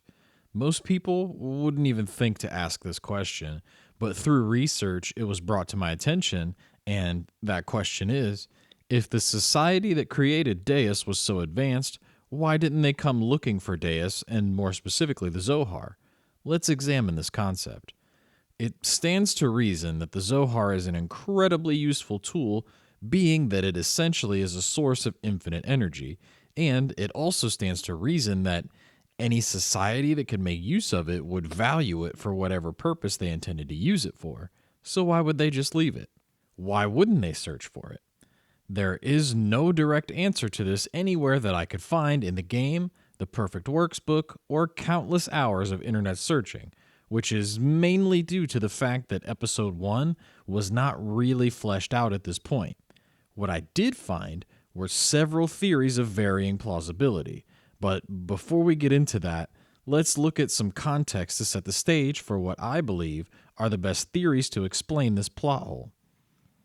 Using what we know from the Perfect Works book, we know for sure that this civilization was involved in an interplanetary war that raged on for about 23 years before Deus was developed, and it is stated that Deus was completed during the climax of this war. While it isn't explicitly stated whether the war was finished with this climax or not, we do know that 1 year later, the Zohar is made to be Deus's main power source, and then a short time later, Deus goes out of control during a series of experiments and invades the nearby colony of Michtam 04. This resulted in innumerable deaths, and after much effort from the military and many more lives lost, Deus was subdued, disassembled, and placed in stasis. Shortly afterward, the Eldridge was secretly commissioned to transport Deus to another planet. While on that journey, the opening FMV happens, with Deus taking over the ship and the ship crashing onto the planet where Xenogears takes place, which is just ahead of its flight plan. So now that it's clear how the civilization lost the Zohar and Deus, let's look at some of the theories. One theory is that the side that created Deus lost the interplanetary war. This one is plausible, as we aren't sure who wins or even if the war was over by that time. Since a climax isn't necessarily a conclusion, it's just the most exciting point of something. And if you're saying, wait, but the Perfect Work says the military subdued Deus so they were still around, you would be right, but that also doesn't necessarily mean they won or lost. And, if anything, that sort of supports the idea that the war was actually still happening when Deus went bonkers the first time. If we take this theory as the explanation, then we can reasonably speculate that this civilization, no matter how advanced, would be at a severe disadvantage if it were to look for this lost machine, as they would likely only have a fraction of the manpower and technology that they had before the war. One other theory that fits with the one presented before is that since the Zohar is implied to be responsible for the Earth becoming lost, an entire planet being destroyed, the colony of Michtam 04 being nearly destroyed, and now the Eldridge being wiped out, that this civilization finally just began to think it was far more trouble than it was worth due to the overwhelming amount of deaths associated with it. Another theory is that since the Deus project was created in secrecy, the few people who knew about it were killed in the war or on the Eldridge, and or the facilities that kept the records for Deus or the technology to track the Eldridge were also lost in the war. These are also plausible. Personally, I choose to believe that all of these theories rolled together depicts why they never came looking for Deus over 10,000 plus years later. At any rate, the game nor the book ever really explain this. And if we look to Xenosaga, as we did earlier, it's fairly reasonable to assume that the hostile interplanetary climate we see in those games is likely what Takahashi intended for this era of the timeline. This wraps up all of the known major plot holes. If you're saying, wait a minute, what about... Please understand that I will not be addressing the various inconsistencies between the game and the Perfect Works. Nor will I be getting into the things that either source doesn't do a good job of explaining.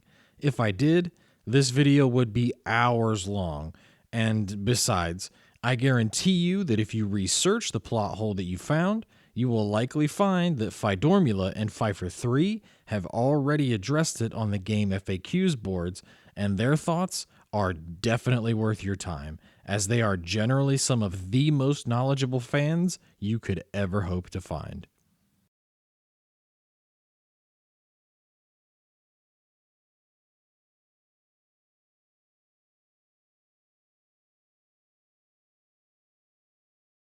Remember Takashi's afterword?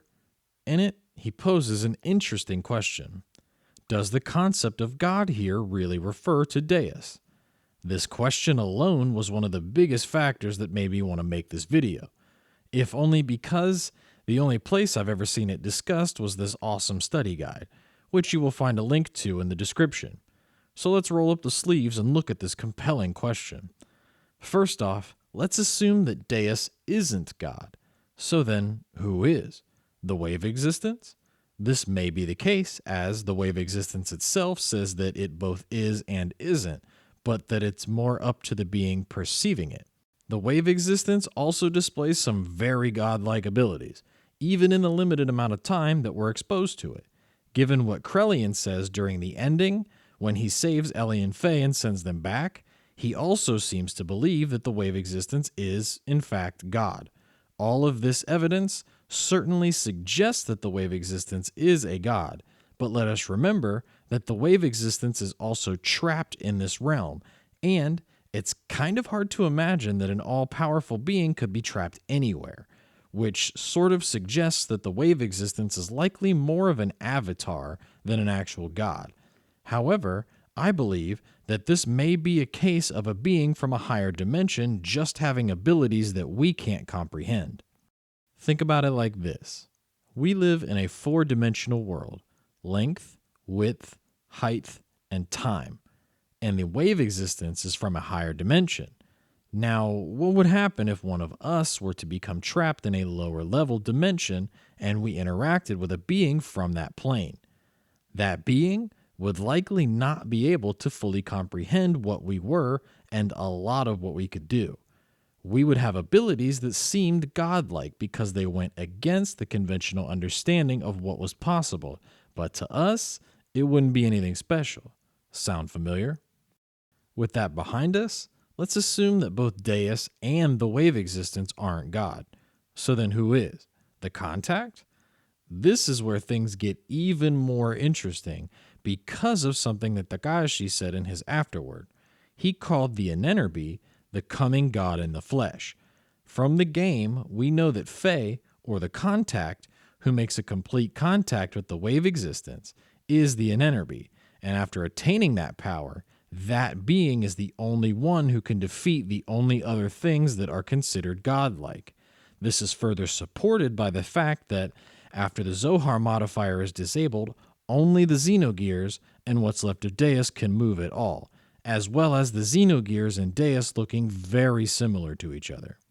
Even Graf, who is an incomplete contact, still manages to display some outlandishly powerful abilities that far surpass those of regular humans, and even Faye for most of the game. So clearly the Anenerbe, even when it's not fully completed, displays godlike abilities, and when it is complete, it is able to destroy other godlike beings, including Deus. Yet, the contact has to actually make contact with the wave existence to ascend to such levels of power. So then, it's more akin to a mortal attaining godlike power through some form of ascension, which seems to support the idea that the wave existence is a god that can somehow endow things with its powers, but that could just be an everyday thing for a being from its dimension. So, who is God? Deus? The wave existence? The Anenerbe? The answer is yes.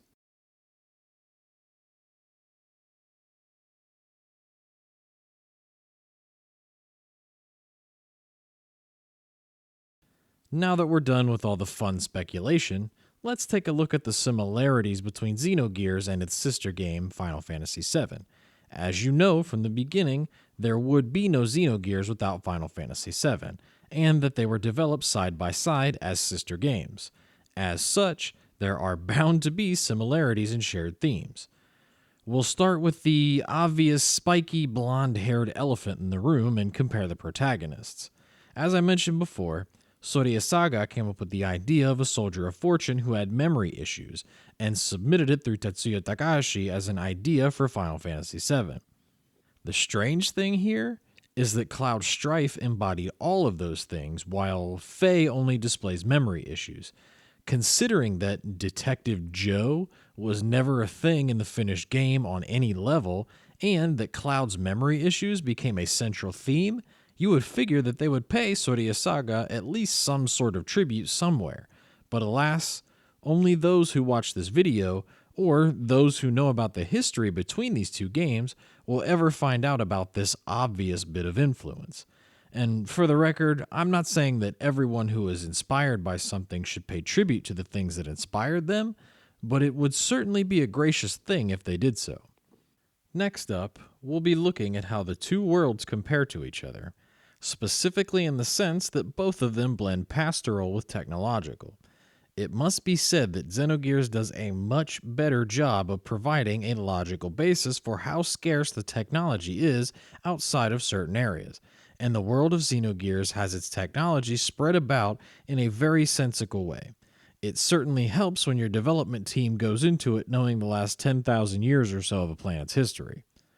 This is not to say that Final Fantasy VII's treatment of this is bad by any means, but its technology is basically all centered in a few locations, with most of it being in Midgar, Junin, the Golden Saucer, the Underwater Reactor, Mount Nibel, and formerly the destroyed reactor, with Rocket Town having just the rocket and its launch pad. Contrast this with Xenogears, which has Nortune, Shivat, Solaris as super high-tech cities, with Bladavik, Nissan, and the Ethos HQ as pastoral locations that have technological facilities hidden within them, in addition to the mass driver facility and the ruins of Zeboim being hidden relics of a now dead civilization, and you will begin to see what I'm getting at. Even with that, the fact that Solaris basically dictates who gets what and how much of it they have to keep everyone on the surface fighting is a much more compelling reason, in my opinion, than Midgar's corporate run progress without progression reason for all the tech being hoarded in a few Shinra owned locations. Again, it must be stated that both of the games do this well, and both reasons are interesting enough to make both games good, but it is just my opinion that Xenogears does it better. There are also direct references in both games to each other. In Etranonk, there is a poster of Tifa Lockhart in one of the homes, while in Final Fantasy VII, when Cloud goes bonkers and is in a wheelchair in Mediel, he says the following line, quote, "A billion mirror fragments, small, light, taken, angels, singing voices, Xenogears," which is probably the most direct reference I think I have ever seen. He even goes so far as to say the title in its romanized form, but this is just what's on the surface. Turns out that Masato Kato, who worked on both games, wrote this scene, and that this line is a direct reference to the lyrics from the song Small Two of Pieces, which Kato wrote the lyrics for. One final bit here. Have you ever looked at Elren Mazuo's chest? Doesn't it look like it has a command materia in it?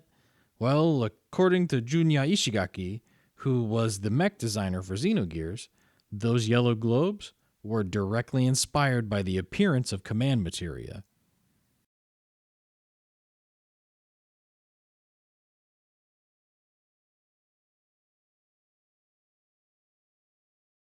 In this current landscape, with companies racing to remaster their old video games to keep their patents and trademarks relevant, and to keep the emulation community in a legally compromised position, it is absolutely astounding that such a polarizing and popular game from the golden age of JRPGs hasn't been remade yet.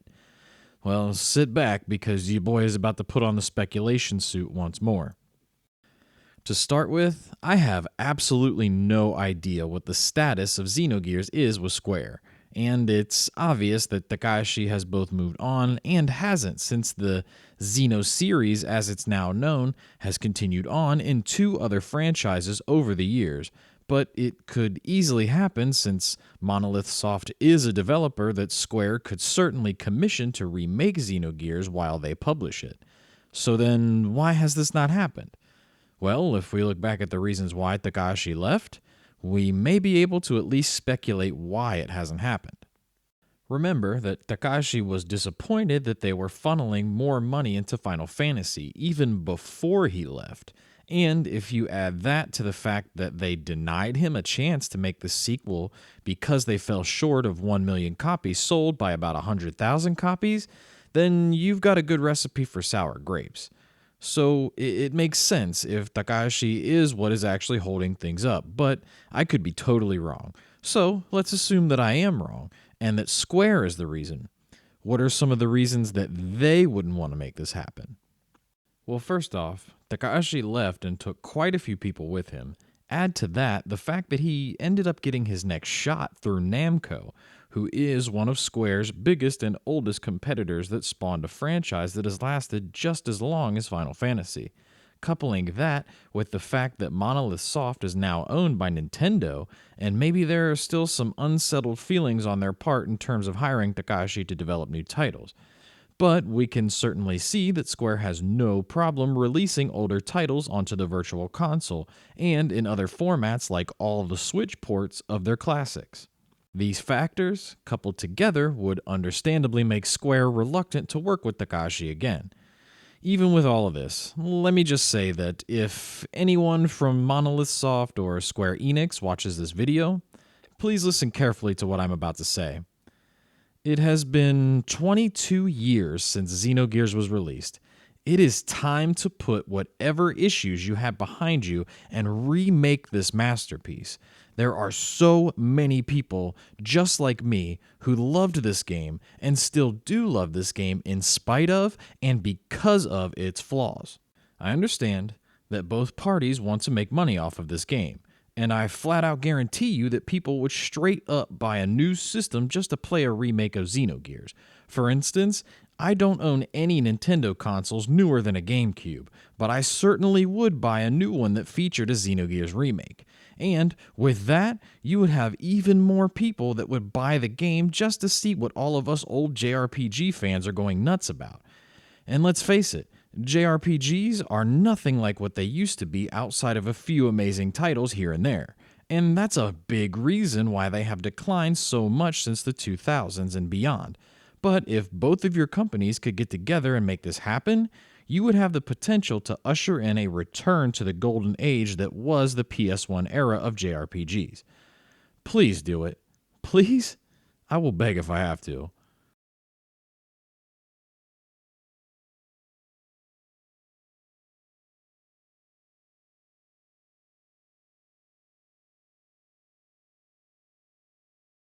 Well, folks, here we are.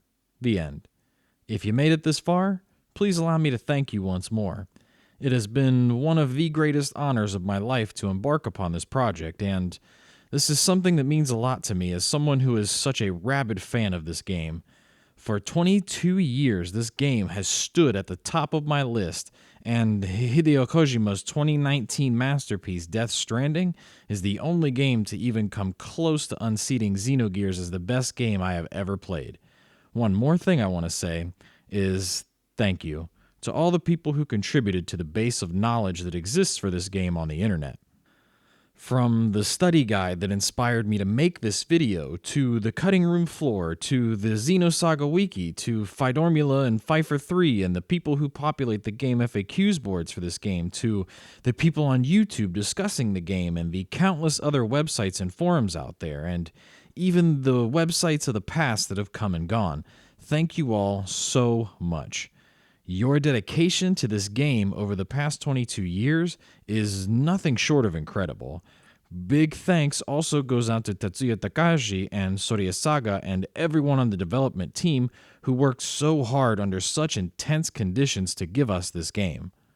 Finally, one last thank you to Richard Honeywood. Your sacrifices made this game a reality for the English-speaking world, and what you went through was absolutely ridiculous. For what it's worth to you and the developers, the work you did provided one of the greatest experiences in video game history to so many people, and the enjoyment gleaned from that experience for me was something that will stick with me forever as some of the fondest memories and best times of my life. One last time, thank you, sir, and thank you to all who had a hand in developing this broken and beautiful masterpiece.